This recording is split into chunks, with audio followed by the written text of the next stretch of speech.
మన బైరెడ్డి సిద్ధార్థరెడ్డి, బైరెడ్డి రాజశేఖర రెడ్డి కుమార్తె ఏమో ఆమె బయటకొచ్చి శవ రాజకీయం చేస్తున్నారు, దీన్ని కూడా వాడుతున్నారు అంటున్నా.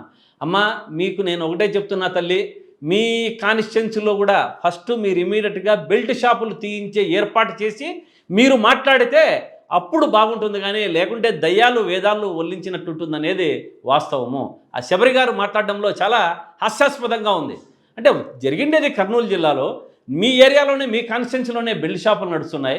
రాష్ట్రమంతా ఇన్ని బెల్ట్ షాపులు ఉన్నాయి అని చెప్పి కొలికపూడి గారు ఒక ఎమ్మెల్యేనే మీకు చెబుతున్నారు, కానీ మీరు హాస్యాస్పదంగా శివరాజకీయం అంటున్నారు. చాలా పొరపాటు. ఇటువంటి మాట్లాడడం మీ యొక్క స్థాయికి, మీ యొక్క హోదాకి తగదమ్మా అని చెప్పి వారికి శబరి గారికి తెలియజేస్తున్నా. రాష్ట్రంలో బెల్ట్ షాపులు ఎంత తొందరగా మూసేస్తే అంత తొందరగా రాష్ట్రంలో ప్రజల ఆరోగ్యం కానీ, ఎందుకంటే ఈ నకిలీ మద్యం అంతా కూడా ఆ బెల్ట్ షాపుల ద్వారానే పోతా ఉంది. చంద్రబాబు నాయుడు గారు ఏదో క్యూఆర్ కోడ్ పెట్టాడు. క్యూఆర్ కోడ్ ద్వారా ఏదన్నా మనం చూసుకుంటే టౌన్లో ఉండే మద్యమ ప్రియులు దానిని చూసుకొని ఈ క్యూఆర్ కోడ్ ద్వారా అది మంచిదే లేకుంటే నకిలీదే అని కనుక్కునే పరిస్థితి. బెల్ట్ షాపుల దగ్గర ఎవరు కనుక్కుంటారు, ఎవరు క్యూఆర్ కోడ్ దానికి పెడతారు, అది నకిలీనా లేకుంటే ఒరిజినల్ అనేది ఎలా తెలుసుకునేది? శబరి గారు దీని మీద కొంచెం మీరు దృష్టి పెట్టాలి.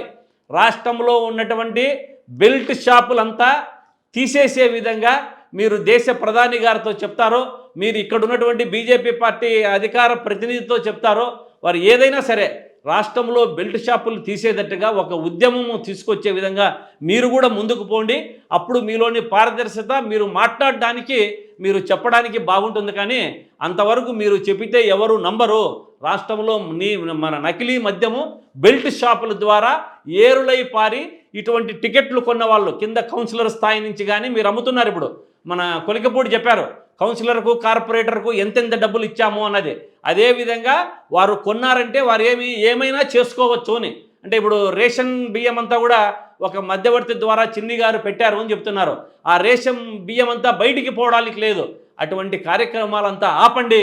అప్పుడే మీరు మాట్లాడడానికి మీకు అధికారం ఉంటుంది అని చెప్పి నేను శబరి గారికి దీని ద్వారా తెలియజేస్తున్నాను.